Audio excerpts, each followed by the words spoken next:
Hello বন্ধুরা, আজ বাড়িতে বানালাম সুগার ফ্রি তেলের পিঠে।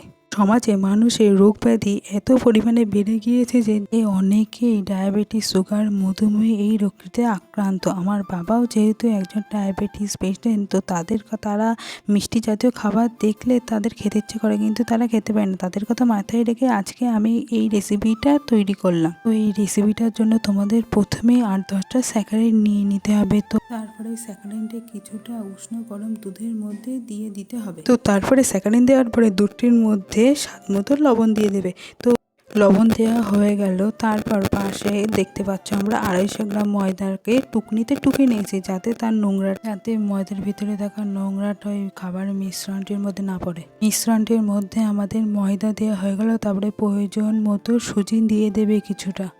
মতো সুজি দেওয়া হয়ে গেলে এবার মিশ্রণটিকে আমাদের ভালো করে মেখে নিতে হবে।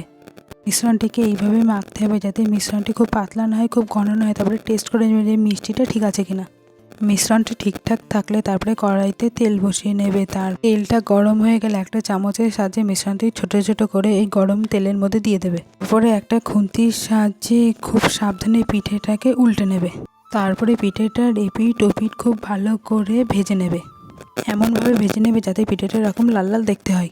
তো আমাদের পিঠে এখন একদম রেডি। তো কিছু পিঠে আমি প্লেটের মধ্যে নিয়ে বসে গেছি। এবার পিঠেটাকে টেস্ট করার পালা। তো আমি একটি পিঠে নিয়ে মাঝখান দিকে ছিঁড়ে নিচ্ছি।